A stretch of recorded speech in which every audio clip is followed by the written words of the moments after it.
So, anyways, welcome to Heartland Community Church. So glad to have you here. We're going to be talking about kind of a broad story this morning. Last week we talked about Jacob and Esau and their birth and kind of the contention of their birth and the favoritism of Isaac and Rebekah kind of having these plans and hearing from the Lord and all that stuff. Now we're gonna do kind of a broad sweep up through the story to get to Genesis 31 and 32, which is Jacob wrestling with God and Jacob and Esau reuniting again. So what happens after the story that we started with last week?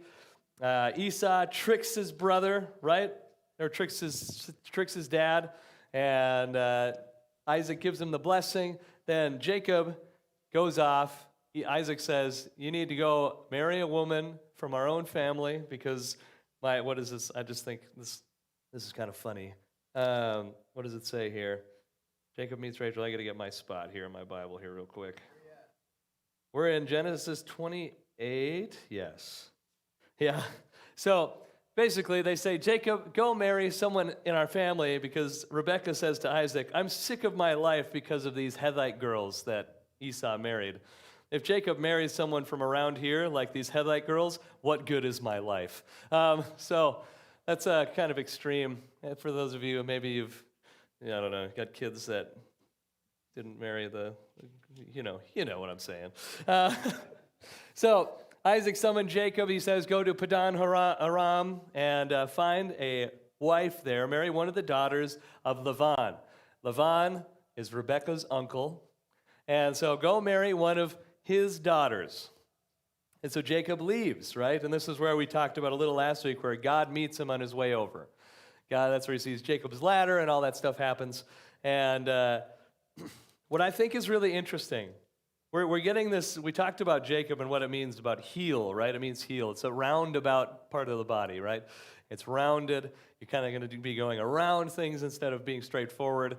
And God meets Jacob on his way, and God says, hey, all this stuff is going to happen. And typically, if I'm a straightforward person, right, I'm just going to say, oh, you said all this is going to happen? Okay, like, I believe what you said. I'll take you at your word.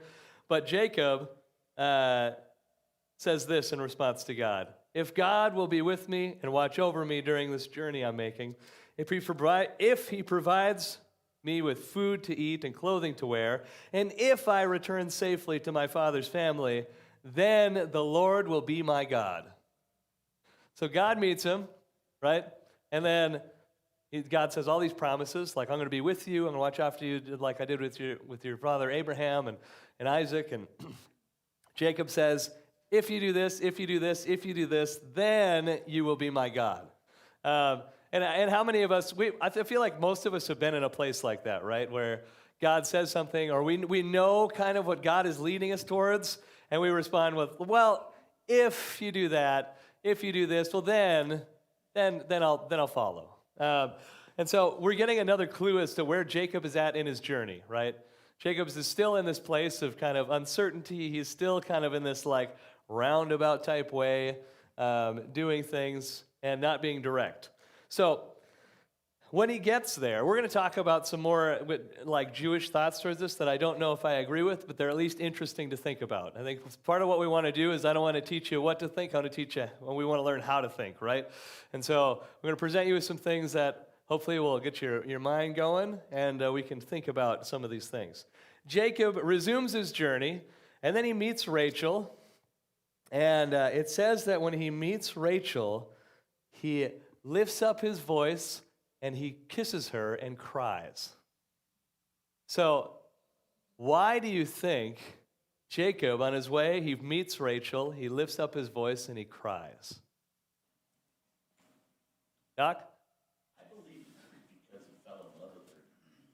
You remember it was a long kind of like term, and he really had to wait quite a while. Actually, he waited double time. Yeah. And the whole thing started, though, with the beginnings of seeing each other. Yeah. After the catching of this vision that he had. And so evidently God made it very plain in his heart. This is the one that you will love. That could be. That could be. For reference as well, we're looking at Genesis 29:11 is where we're at. So, Josiah. Clarification, is this Jacob or Israel? So, this is Jacob, not Israel yet. We'll get to Israel. Which there's some juicy stuff there. I'm excited. We're definitely going to get there because I feel like it's important to the story. Rivka. Because God had sent him a woman, like that he know that God answered his prayers. I like that could be that God. He's just like it's more like happy tears type of thing. Yeah, he wept. So here's what it says in my version. It says, "Then Jacob kissed Rachel and wept loudly." There's some interesting Jewish thoughts behind this, like some rabbinical thoughts that I was reading and listening to this week. Some of the rabbis teach that he kissed Rachel and wept loudly, and they tell this story. This is a midrash. For those of you who don't know what midrashes are like speculations that a lot of the rabbis have done over the last 2,000 years. And they're trying to figure out, because when we read a book like this, there's so many questions, and especially when you read Genesis 1 through 11, there's so many things where you would say, that doesn't make any sense. Like, it says this here, it says this here, that doesn't make any sense. But the Bible's written in such a way that that is intentional, and when you're reading an Eastern book, it's kind of intentionally confusing because they're not trying to give you the answers. They're trying to make you search for what the answers to the questions are. So they're actually trying to make you ask questions. And that's what the value of questions. I just think questions are so much more valuable than answers because questions actually set you on a journey. Answers stop the journey. So, but when we look at this, they teach, that there's a midrash that teaches that when Jacob fled, Esau sent out his son, Eliphaz, to kill Jacob. And so there's no I just want to clarify, there's no historical merit to this. It's the rabbis trying to figure out why Jacob wept loudly. So this is the story they tell. That Eliphaz came and he was going to kill Jacob, and he actually went up to Jacob and was had his hand raised and was about to do it, and he withheld his hand because he grew up on Isaac's lap. Right? So he withheld his hand because he was like, no, I can't do this to my family. And Jacob said, take everything I have, because a poor man is as good as dead. And so he takes everything that Jacob has. This is the story, right? And so Jacob, when he comes to meet Rachel, he weeps loudly because typically in this world, not typically, you would always have a bride price. You would always have a bride price that you would come and pay. So when Isaac sends Jacob off, it seems unlikely that he says, go get married, but I'm actually not going to give you anything to pay down a bride price. Even though you're the firstborn, you have the firstborn blessing, and you've received my blessing, even through trickery. It seems unlikely that Isaac would send him without something to pay down on a bride price. And so this is what the rabbis think. Jacob weeps loudly because he doesn't have anything to pay. He doesn't have a bride price. And maybe he did, but it was taken from him. And it's just an interesting thought, right? There's no oh yeah, this for sure happened. But it should make us think about this story maybe and be like, well, that kind of makes sense. And there's also another midrash about it that doesn't make any sense to me, so I'm not even going to, I don't know. They say that he had a vision that Rachel would die before him, and so that was also why he wept. But I don't know about that. Laura. Okay, I have a different idea. After my dad died, when I would see my dad's brothers, their voice was the same, their mannerism, it brought me right back to it shockingly was almost like my dad. Yeah. And with him growing up with only a brother and only his dad, and here's somebody who this is like his mom's niece. Yeah. Maybe she looked like her. That's an interesting thought. And it reminded him of home because he was close with his mom. That's interesting. Yeah, that. But it could be all the other things too. But Right. Yeah, it could be. It could be. So, sorry, I'm doing a lot of talking. We're going to get into more discussion here in a little bit. But so she runs, right? And then most of us know this story, right? Laban, I think you could say when you meet Laban or Laban is what we say, there is a sense that Jacob has met his match, right? Laban is tricky, Jacob is tricky, and they go head to head and they battle it out for like 20 years. And Jacob comes out on top in the end, but we'll get to that. So Jacob is deceived by Isaac, right? And we see that Jacob wants to marry Rachel. Jacob is like, hey, I'll work for 7 years. This is the bride price. I'll work for 7 years for you, and then if you give me your daughter Rachel to marry. And Laban's response is pretty interesting. He just says, better that I give her to you than some other man. Stay with me. He doesn't really answer the question. He says, give me your daughter, and I will work 7 years. And he just says, well, better the youth than somebody else. He doesn't actually say, yes, I agree to these terms. Laban is tricky, right? So he's working around in some of these details, and Jacob is taking it, like trusting him with it, which is a mistake. So then Rachel, on the night of their wedding, right? He actually is getting married to Leah and doesn't realize it. And Leah, her name, if you're a Leah in here, means like soft eyes or tender eyes. And it says Leah had soft eyes, and Rachel was, what does it say? Supple and something else. And so they're just making a comparison there. Soft eyes in their day kind of meant like just unattractive, which is unfortunate. And so, sorry if you're a Leah, that's different. Leah's not in here, right? Perfect. So with, something strange happens there. Like, how do you think? Because once you consummate a marriage in these ancient forms, once you consummate the marriage, you are totally locked in, right? That is like you have to honor the marriage after that point for the rest of your life. And so, why do you think somehow Jacob makes it through the night? He sleeps with Leah, and the next day it says, behold, it was Leah. How did Jacob make it through the whole ceremony, through consummating the marriage, through all these things, and not realize it wasn't Rachel? What do you guys think? Pretty drunk. Shane? Pretty drunk, but also I think that Laban was really tricky. Hmm. His daughters were tricky. So they all knew this was going on. And so I think it was like a last minute deal. So everything had gone through with Rachel, super happy, and then at the last minute when he's so inebriated he doesn't know his right foot from his left. That's when the switch happens. Yeah, that could be. Well, yeah. What else do you guys think? Ethan? I have a question. Oh, sure. Did Rachel not want to marry Jacob? Was she like on board with the switch, or did she not want it to happen? That's a great question. I guess we have no idea. The text doesn't say. So, yeah, they didn't really have a choice back then. You're always set up in arranged marriages. So, I don't know. I guess we don't know the heart of Rachel in this moment and what she desires. Joe? It kind of seems like that might be the same sort of stuff as that spiritual darkness in Exodus.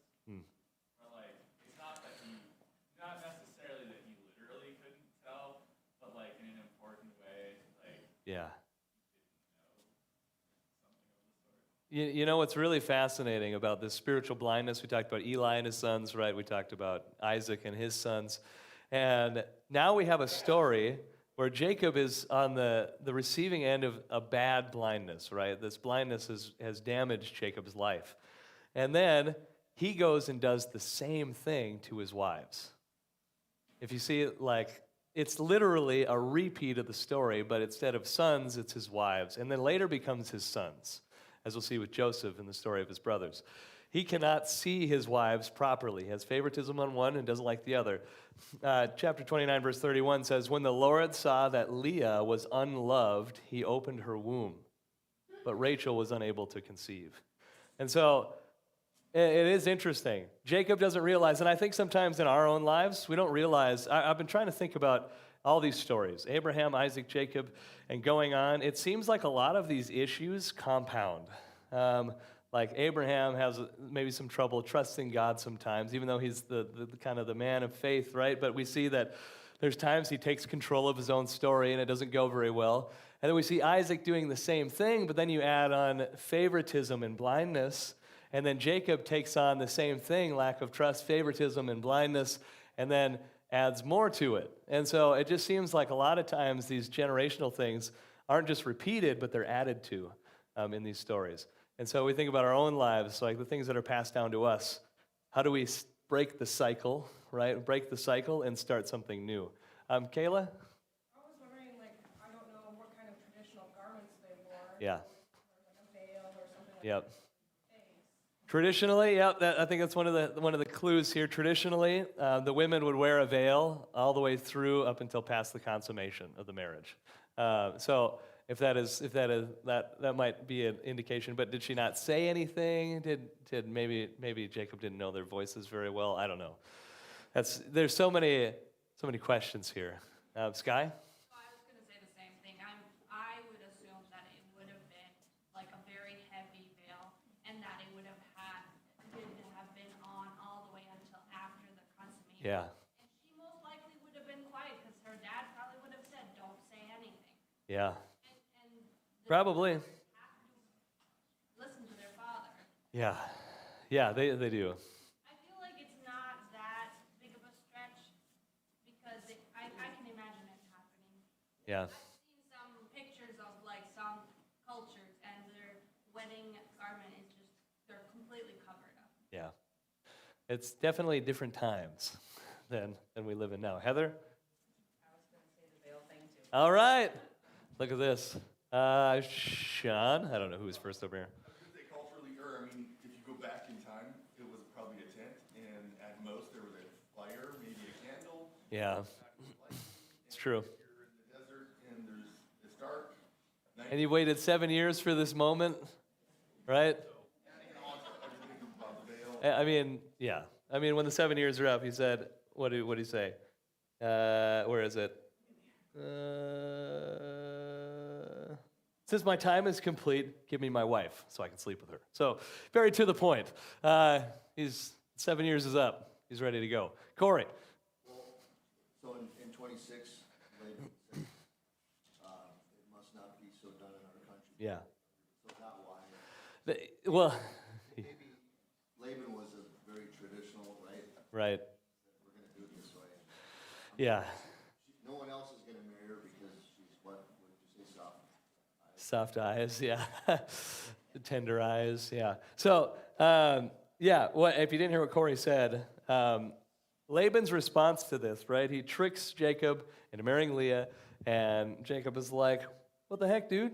And Laban says, it is not the custom in this place to give the younger daughter in marriage before the firstborn, which is like, man, you should have led with that, right? But I think this is just like his excuse, although it's a convenient cultural excuse, right? But it is still like an excuse, I think. And we will also give you the younger one in return for working yet another 7 years for me. But then instead of having to wait 7 years, he actually gives Rachel to him after a week. And so then he works another 7 years. So then we get into this weird, I mean, there is so much we could pick apart and we could take a long time to go through all these stories. But then we have this weird story about these like mandrakes or whatever they are, and Rachel trying to give birth, and Leah giving birth to 4 sons, and which you can see there's an interesting progression if you read through Genesis 29.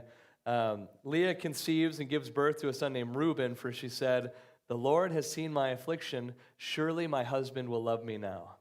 She conceived again and said, "The Lord heard that I am unloved and has given me this son." And then at last, she conceives again and says, "At last my husband will become attached to me because I have borne 3 sons for him." And then she gives birth to a 4th son and says, "This time I will praise the Lord." Which is really interesting. The first 3 births were focused on Jacob, right? She's trying to win the affection of her husband. And the last one is focused on the Lord. And so there's something happening in Leah's life too, right? She's also growing and changing. That's what I want us to see, the humanity of these stories, right? Like there are people that are changing and adjusting and trying to figure life out, right? And so let's see here. There's so much here. We could go on and on. But anyways, we're going to continue. We're just going to kind of start jumping ahead here because we're going to run out of time. So Jacob's flocks multiply, right? Jacob continues to work for him, and he works for him for 20 years altogether. He works for Laban for 20 years, and then Jacob does this kind of tricky thing where he basically does like, what is it called? Where you're like selectively breeding animals.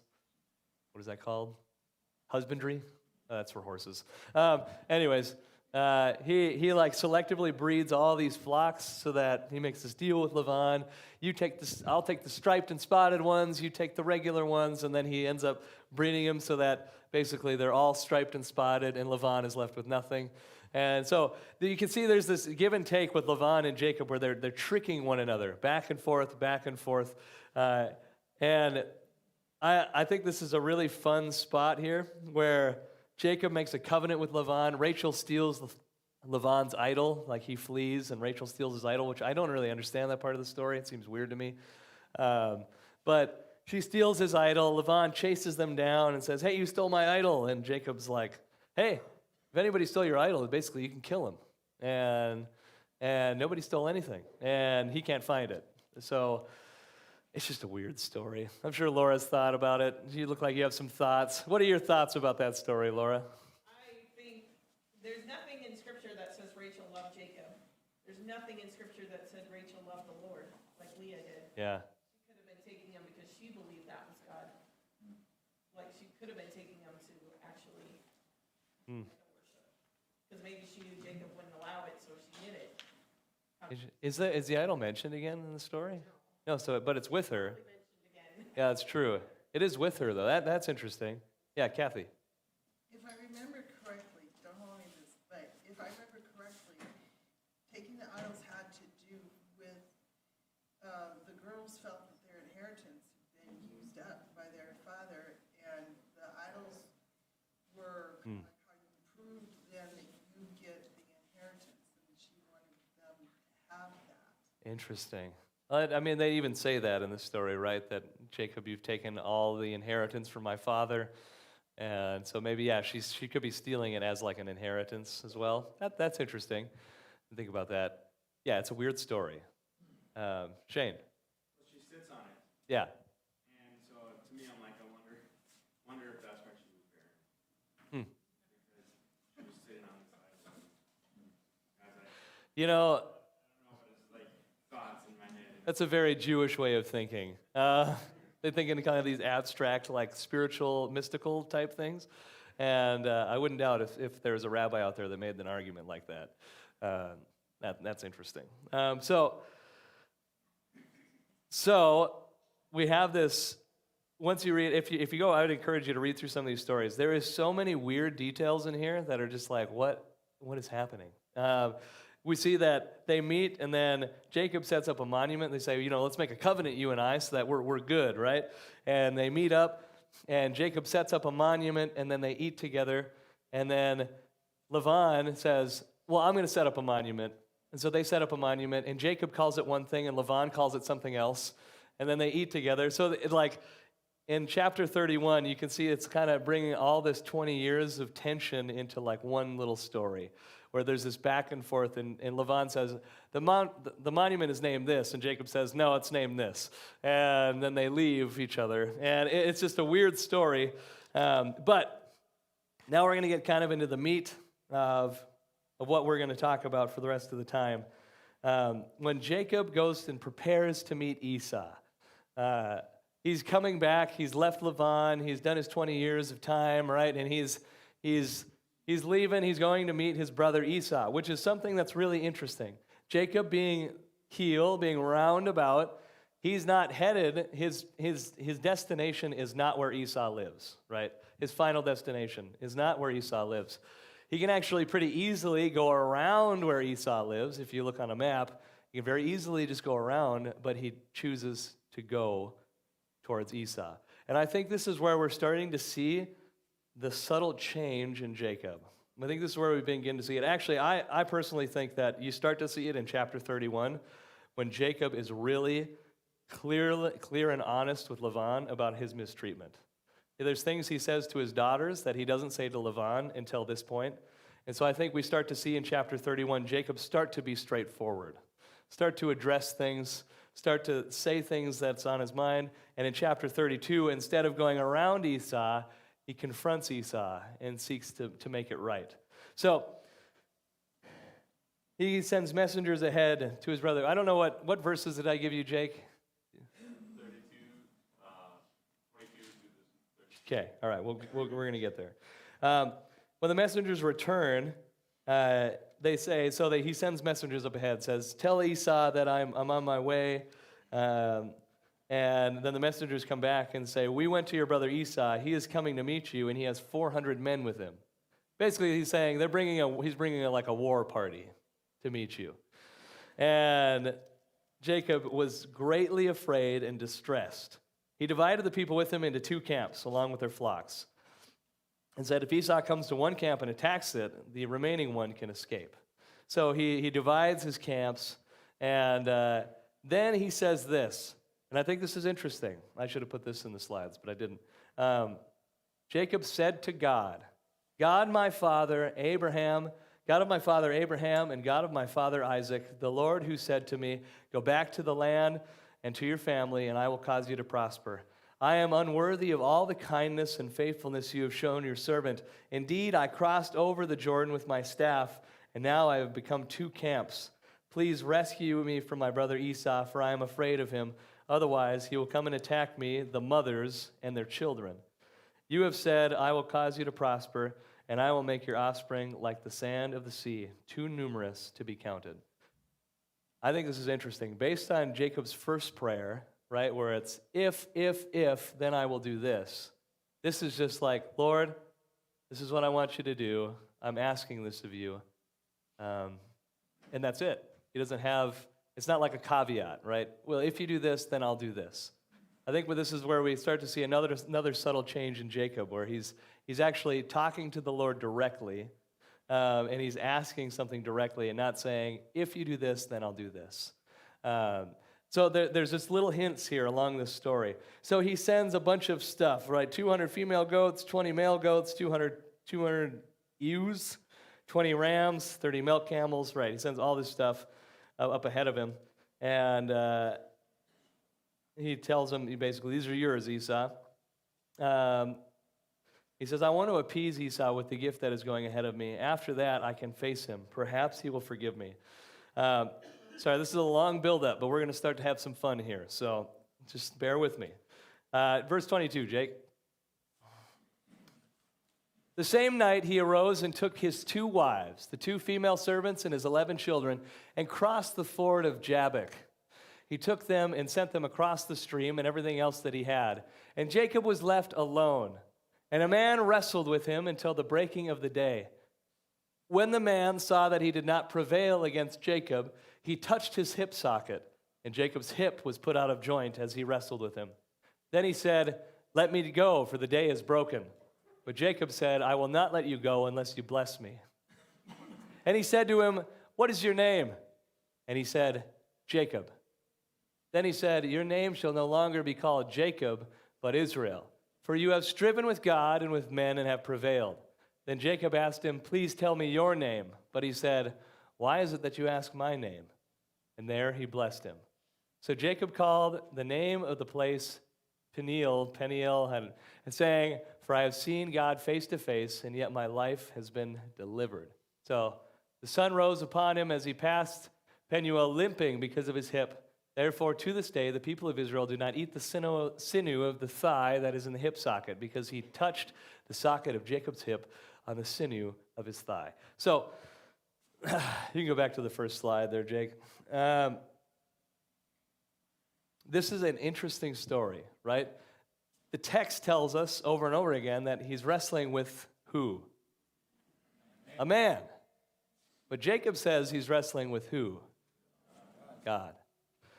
And so there's some this is just a weird story. Why do you think there's a discrepancy? Like we look at this and it says man, man, man, God.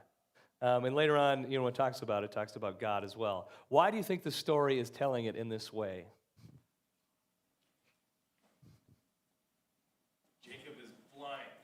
Jacob is blind. Well, or the author is. Interesting. What else do you think? Joe? Also, like, says he was left alone and a guy wrestled with him. Yeah. Isn't that weird? That same night he arose, right? He took, where is it? Jacob was left alone and a man wrestled with him. That's a strange thing. Yeah, what are you thinking? Didn't God make man in his image? Yeah? So wouldn't it be easy to mistake you for God for wrestling in the dark? Right? Could be. I mean, I'm just saying. Yeah. Yeah. Doc? When you think about the idea of a wrestling match between God and a man, and you know that this person that he's up against had superpower because he was definitely holding back. He could have taken him out in half a second, but he held back. And the reason why was to be able to bring, I believe, to bring Jacob to be called Israel. He had to actually be able to strive for what he was looking for. He couldn't do it. It was supposed to be a given thing. Yeah. Because of his past and the way his past was. God used a little bit of wisdom there. Yeah. He's all wise, but just a little. Right. Well, we see in Jacob's story, right, when Jacob is first born, what is he doing, right? He's grabbing his brother's heel. Jacob is always striving, right? He's always trying to get, he's always trying to get more. He's always trying to earn the blessing of his dad. He's always trying to do this, do that. So he's always trying. And Jacob, I think this tracks with who Jacob is, right? That he's going to wrestle. He's not going to let somebody just like go by and not give him a hard time. He's going to wrestle. Jeannie.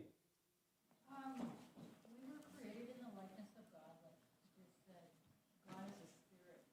We have the spirit within us. Yeah. If Jacob felt like he was wrestling with God, he was wrestling with God in his spirit. Yeah. He knew that he really needed God. Yeah. When you're wrestling with something, you can tell deep within what's going on. Somebody on the outside might not know and might interpret it a certain way, but you know. Yeah. How many of you have ever wrestled with God? Yeah, I have. You ever been through something really hard and then you ask God why? That's wrestling with God, right? You're wrestling with a concept like something difficult happened, or maybe it's something really confusing just happened, and you're like, God, why did you let this happen? That is wrestling with God. So I would argue that actually a lot of us do it. And we'll get into more of that in a little bit. Luke. Why does the blessing come with a physical ailment and pain? Why does the blessing come with physical ailment and pain? That's a good question. And the blessing doesn't come until, Jake, you want to go to the next slide? What is your name? This is the first time Jacob actually ever says his own name. Jacob. And I think in here there's an admittance, right, of maybe what he's lived like, what he's been like Jacob. And then what I think is also interesting is when he pops his hip out of socket. If your hip is out of socket and you're walking, where's the weight of your walk going to be? On your heel for the rest of your life. And so it's almost like God gave him a physical reminder of his name for the rest of his life, which is really, you wonder why. I think that's the question now. Why? Why do you think God did that? Corey. Well, so what Luke said, I believe, this is the way I would see it. Well, so remember when Paul asked God to remove the thorn in his flesh? Yeah. He asked him 3 times, God says, my grace is sufficient for thee. Yep. My strength is found perfect in your weakness. Maybe the wrestling that Jacob went through was showing him the gravity of what was going to be laid upon him as being Israel. And that hip ailment was a reminder for the rest of his days that this is Yeah. father of the nation. Yeah. So maybe it was to buffet him. Yeah. Keep him humble. Yeah. That could be. Yeah. So, what I think is really interesting, if we look at the characters of Jacob and Esau, right? God obviously picks Jacob. Jacob is really tenacious, right? He's going to go get it. He's going to go trick his brother while his brother says he's dying to sell his birthright. He's going to do lots of stuff like that to get it. Esau, on the other hand, is not going to do much. He's going to go out and hunt, but he's not really going to seek responsibility. Jacob is going to actively seek responsibility. He's going to seek to be called up higher. He's going to seek to go after things. And I think in this story, we're getting a clear example of God. If you are willing to step up and take the responsibility, even if you're a total mess, God will work with you for your whole life. But if you're unwilling to take any responsibility, if you just want to sit around and not have the blessing because it's more difficult, God isn't going to have much patience. But when you're constantly, Jacob's whole life is a wrestle, right? And when your whole life is a wrestle, I think God will say, hey, I can work with that. Because you can't steer something that isn't moving. And Esau wasn't moving. Even though Jacob was a mess, he was at least moving forward. Troy. Just a question. Is it more valuable to wrestle with God to a point, or is it more valuable to not ever wrestle with God? Because I can see in my own life, wrestling with God brings about connection with God. Yeah. And avoiding wrestling with God takes you away from Him. Yeah. Like, I'm not going to wrestle with God because I want to be wherever I'm at. Yeah. And I think sometimes we fear the wrestle, right? We're afraid of maybe the answers the wrestle will bring. Yeah, because I'm going to engage in this, or maybe I'm going to ask this question, and all of a sudden it's going to be like, oh no, my whole faith is going to explode if I get the answer to this question. And usually it doesn't. And I remember when I first started my master's degree, we read this book. Zach was in it with me. We read this book. Remember that first book we read about the different takes on Christianity by that one guy? And the guy with the face. So it's the first semester. It was about fundamentalism, the mountain image, of like the streams coming off the mountain. And you remember that book? You didn't read it, did you? I'm just kidding. The theology of religions, right. The theology is of religions. I remember when I first started reading that book, I was scared because this was a concept that I've always been nervous about, right? It's like, well, what happens if like progressive Christianity is true? And then when I started reading the book and I read through the book, I was like, oh, this actually doesn't make any sense. So I'm good.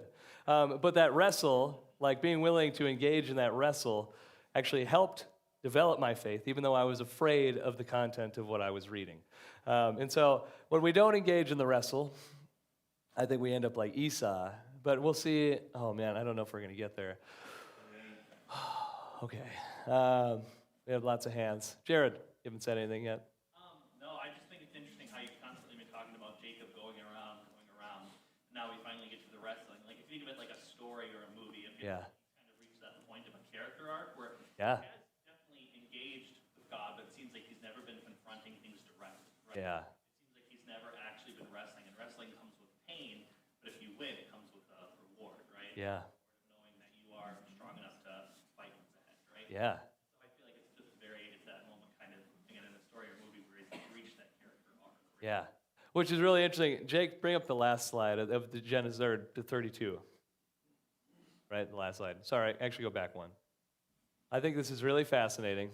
So if we read here, what is your name? Jacob. You shall no longer be called Jacob, but Israel, for you have striven with God and with men and have prevailed. And then what does verse 29 say? Then Jacob. You will no longer be called Israel, but wait, we're going to still call you. You're no longer going to be called Jacob, but actually we're going to still call you Jacob. And what's really interesting about the rest of this story is when you read the rest of Jacob's story after this point, he's going to switch Jacob, Israel. And it's going to switch almost constantly. Not constantly, actually. It'll call him Jacob until chapter 35, when Rachel dies. And then it calls him Israel. So, something is happening here in this story. Huh? Well, go ahead. I was just daydreaming here about himself and the chutzpah he had. Yeah. And the thing about wrestling, he held on to God. He said, I'm not going to let go. And I think that's the key in our struggles in life, is so many times we give up. We throw up our hands, and God, are you even real? And we walk away from the match. And I think we just need to have that tenacity to say, you know what, God, I'm going to stay here till you bless me. I'm going to hang on to you. Even Yeah. if everything seems opposite of this, I'm going to hang on to you. And I think that's what God likes in people. That Yeah. kind of attitude that just, I'm gonna punch through this thing no matter what. Yeah. We had horses. Some horses needed a bit. Some you could just lead with a halter. I think the thing was a bit for him. It was like always reminding him, some of the best horses needed a bit. Yeah. They needed a little more control, a little more training. Yeah. Lots of hands. Leland. I think also too with his physical situation they had afterwards, it's also a good reminder of what's worth striving for. So if he wants to stick to his old ways, his namesake, or Yeah. strive after the things of God. And I know that there's times that we walk through some pretty horrific things in life, I know I have. And looking back on it, you can look at a down time or what God's brought you from, what he's delivered you from, what he's helped you through. Yeah. To help you to remember when another hard time comes up, which way you're going to strive. You're Yeah. gonna yourself, your own little ways, or you're going to actually look to God and be with God on things. Yeah. So it's like a physical reminder of the rest of his life. Well, you could be Jacob, you could be Israel. Who do you want to be? You could be this. Yeah. You could be Israel. Who do you want to be? So, Sky. I was just gonna add what your dad said about being persistent. It reminds me of a story in the New Testament. I think it might have been a parable. Yeah. And Jesus says that this woman who, was it a judge or something? Yep. She constantly begging the judge until the judge gives in. And how this story was lifted up as something so good that we should, even when we don't get something, as we beg, Yeah. then that was seen as a good thing. Yeah. The parable of the persistent widow, Luke 18. Right? Listen to what the judge says. Will not God grant justice to the elect who cry out to him day and night? Will he delay helping them? I tell you that he will swiftly grant them justice. Nevertheless, so it goes on, I will give her justice so that she doesn't wear me out by her persistent coming. And so basically, yeah, and God gives more examples of that. He gives the example of the guy who has a friend coming over in the middle of the night, right? And he goes to his neighbor and says, hey, I don't have any bread. I got somebody coming over. And the neighbor says, it's the middle of the night. My kids are asleep. Like, what are you doing? And then the man just continues to knock and continues to ask. And God commends that type of thing, right? He says that's what we're supposed to pray like, is just like really annoyingly. So when it comes to God and asking for things, just be super annoying about it. And God will be like, hey, good on you. I mean, and you think about what Jesus said, for those who keep on asking, keep on seeking. He didn't say, I think maybe in one version, ask and you will receive, seek and you will find. He said, keep on asking, keep on seeking, and you will find. And so there's this persistence in that call where I think the Esau, I tend to lean more towards Esau, especially when it comes to my prayer life. Like I'm like, I asked for it once. I think God knows. But there is a balance there, right? God says, well, he knows what you want even before you ask it. So don't babble on and on like the pagans do, right? So there's a weird thing there. Lara. One of the things I think about is the character of God, the nature of God, is he's very liberal and generous. Yeah. And he lavishes on us. And so I don't think he's like reluctant to be giving or blessing or answering. Yeah. But I think it's something that we need on our end Yeah. to continue, that Absolutely. I don't think it's that he's hesitant. I would totally agree. I think what does it say in Deuteronomy chapter 8? That he sent them into the desert to test them and to see what was in their hearts. And I think that's what sometimes when he doesn't give us answers, it's like he's seeing what's in our heart. Are we gonna? So here's a concept as well. Later on, the whole nation of Israel is called Israel, right? And so I think, and I've heard this from the rabbis, right, is that if you are wrestling with God and wrestling with man, you are a part of Israel. Like, you are a part of that faith. But if you're not wrestling, you're not Israel.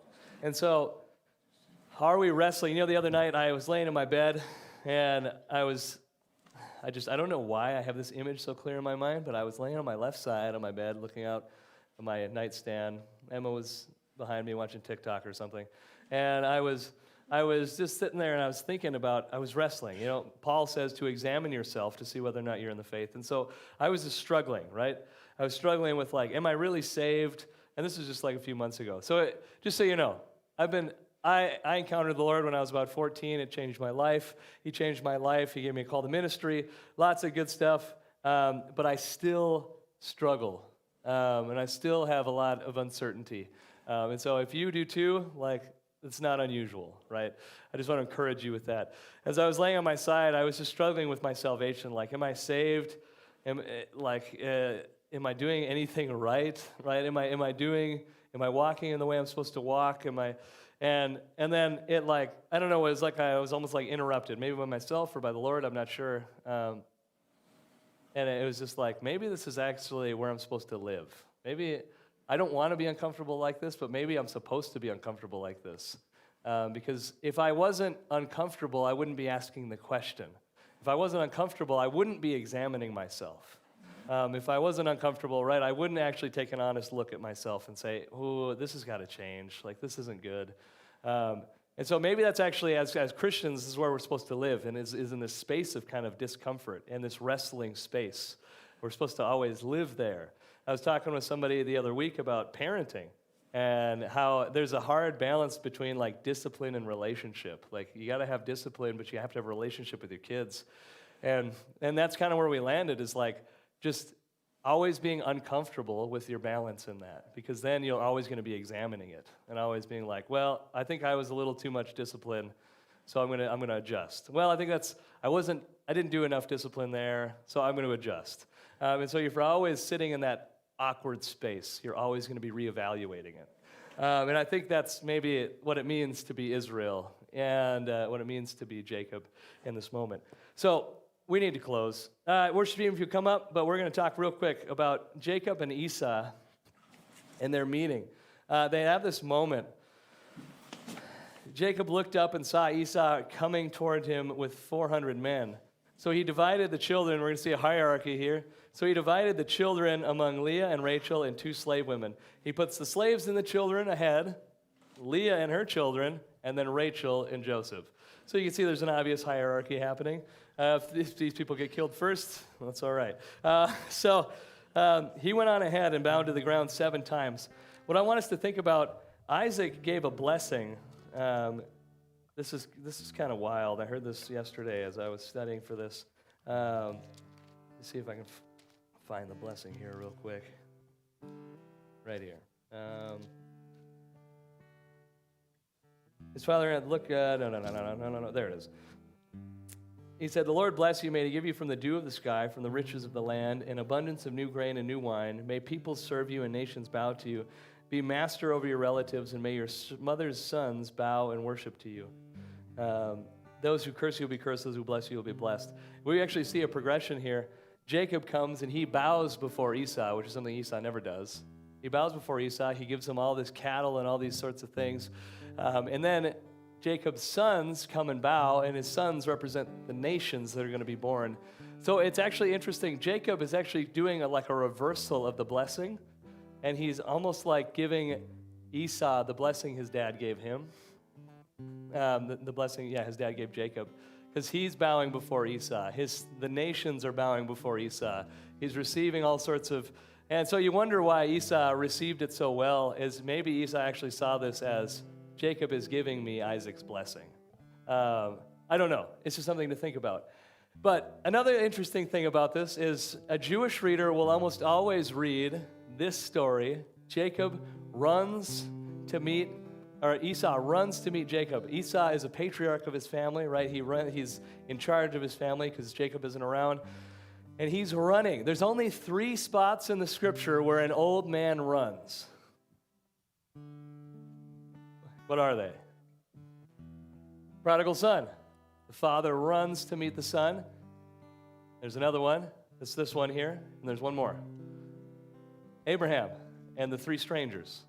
Had three strangers come, and he runs to prepare bread for them. He runs to prepare meat for them. And so almost always a Jewish reader will actually read this story in Genesis 33 as the story of the prodigal son, which is really fascinating. And how they read it is when Jesus is telling the story of the prodigal son in Luke, he's talking to a particular people, right? Who's he talking to?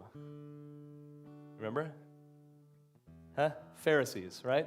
He's sitting, eating with tax collectors and sinners, and the Pharisees are upset.